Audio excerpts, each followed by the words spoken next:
సమ్మక్క సారక్క జాతరకు పెద్ద ఎత్తున భక్తులు మేడారం తరలి వెళ్తున్నారు. తాత్కాలికంగా గుడారాలు ఏర్పాటు చేసుకున్నారు. ఓ పిక్నిక్ లా అందరూ జరుపుకుంటున్నారు. దీనికి సంబంధించి మరింత సమాచారం మా ప్రతినిధి వేణు అందిస్తారు. సమ్మక్క సారలమ్మ తల్లుల దర్శనానికి భక్త కోటి జనం తరలివచ్చి మేడారం ప్రాంగణం లోపల తాత్కాలిక గుడారాలు వేసుకొని నివాసాలు ఉంటున్నారు. మనం చూడొచ్చు ప్రస్తుతం ఈ మేడారంకి వచ్చినటువంటి ఒక భక్తులకు సంబంధించిన కుటుంబము అమ్మవార్లకు ఎంతో ప్రీతిపాత్రమైనటువంటి బంగారం అంటే బెల్లాన్ని ఆ సమ్మక్క సారక్క రూపంగా కొలుస్తూ పూజలు చేశారు. మేము వచ్చినప్పుడు ఏటా వచ్చినా మంచిగా జరుగుతుంది మాకు. మేము పోతాం, అమ్మకు దండం పెడతాం, బంగారం ఉప్పచ్చిపోస్తాం. మేము పోయినాక మా తర్వాత ఆడిపోయి మళ్ళీ ఉండిపో 6 రోజుల దాకా వెళ్ళిపోతుంది. ఎంతో సంతోషంగా ఉత్సాహంగా వస్తారు. మేము చాలా సంతోషపడతాం. ఎందుకంటే ఇక్కడికి వచ్చిన ప్రతిసారి మాకు మా మొక్కులు తీరుతుంటాయి. మళ్ళీ మేము మొక్కుకోవడము, మా మొక్కులు తీరడము, కుటుంబ సభ్యులందరితో కలిసి ఇక్కడికి వచ్చుడు, మా కార్యక్రమాలను మేము చేసుకుంటా మా అక్క చెల్లెలతోటి, మా అన్నదమ్ములతోటి, మా బావలు మామలు అందరం సంతోషంగా గడుపుకొని ఈ వారం రోజులు చాలా ఆనందంగా అనిపిస్తుంది. నార్మల్గా మనం ఇంటి దగ్గర ఉంటే ఎట్లా ఎంజాయ్ చేస్తామో మన ఇల్లు లెక్కనే అన్ని డెకరేట్ చేసుకొని మనం ఇష్టం వచ్చినట్టు ఉన్నాం. ఓపెన్ ల్యాండ్ మనకి ఎట్లా అంటే అట్లా చేసుకోవచ్చు. మన సొంతం మన ల్యాండ్ ఎట్లుంటో అట్లా చేసుకోవచ్చు. దీన్ని చేసుకొని ఇంకోటి ఏంటంటే మనం ఇంటి దగ్గర ఫ్రెండ్స్తోని వాళ్ళతో ఉంటాం కదా, అట్లా చేస్తాం. ఫ్యామిలీతో ఎంజాయ్ చేయలేం కదా.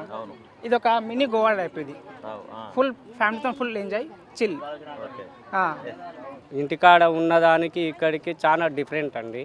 అక్కడ ఇంటికాడ ఉంటేనో వేరు పనులకు వెళ్తాం, ఇక్కడికి వస్తాం కాబట్టి మొత్తం ఫ్యామిలీ ఒక కుటుంబం సభ్యులతో సహా అందరం ఎంజాయ్ చేస్తామండి. జంపనవ కానీ మేడారం ప్రతి ఒక్కటి, దానివల్ల మేము అంతా సంతోషంగా ఉన్నామండి. దేవుడు వరాలు ఇస్తే కోరుకుంటే ఆ వరాలు ఇచ్చే తల్లి అండి. ఈయన కూర్చోవాలి, ఈయన ఉండాలి. ఆడవాళ్ళతో పాటు మగవాళ్ళు కూడా కరెక్ట్గా వాళ్ళు వంట చేస్తారు, మనం వంట చేస్తాం. ఇంటి దగ్గర అంటే అన్ని తెచ్చేసి వెళ్ళిపోతారు. ఇక్కడ ఫెస్టివల్కి అక్కడ ఫెస్టివల్కి తేడా అదే. ఇంకోటి ఏంటంటే ఇక్కడ మనం ఎక్కడికి వెళ్ళినా అక్కడికి వెళ్తే గుడికి లేడీస్ని పంపించేసి జెంట్స్ ఉంటారు. ఇక్కడ ఒక్కరమైన అనుకో ఆగమైపోతారు. అందరూ వరుసగా వెళ్ళిపోవాలి, అందరూ వరుసగా రావాలి. ఏదైనా కొంచెం ఒకటి దగ్గరున్న మన ఇంటి దగ్గర ఉన్న ఫీలింగ్కి ఇక్కడ వేరే ఉంటుంది. ఇంకోటి ఏంటంటే ఇక్కడ సిగ్నల్స్ రావు, నో ఫోన్ యూజ్, ఓన్లీ అందరు ఏం ఎదురెదురు చూసుకొని మాట్లాడుకోవాలి, ముచ్చట్లు పెట్టుకోవాలి. ఇంకా అంతకుమించి ఏముండదు. ఇది ఏంటంటే 3-4 ఇయర్స్కి ఒకసారి వస్తుంది కదా.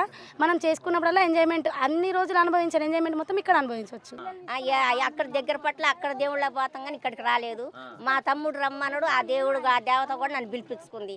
ఇప్పుడు మంచిగా ఉంది ఇక్కడ, అందరూ సంతోషం, అందరూ సంతోషంగా ఉన్నాం. అందరూ కుటుంబం మొత్తం సంతోషంగా, అందరు దేవుళ్ళు అందరు మొక్కుకోవాలి, మంచిగా రావాలి, మంచిగా మేము చల్లగా పోవాలి తల్లి అని మొక్కున్నాం. అమ్మవార్ల రాక్ కోసం ఎదురు చూసిన పరిస్థితి కనిపిస్తుంది. మొత్తానికి మేడారం అటు భక్తితో పాటుగా ఇటు ఒక పిక్నిక్ స్పాట్గా కూడా పూర్తిగా ఎంజాయ్మెంట్ ప్రదేశంగా కూడా ఈ మేడారం అనేది అయితే భక్తజన కోటితో నిండిపోయిన పరిస్థితి అయితే కనిపిస్తూ ఉంది. వీడియో జర్నీ సంతోష్తో వేణు బిగ్ టీవీ మేడారం.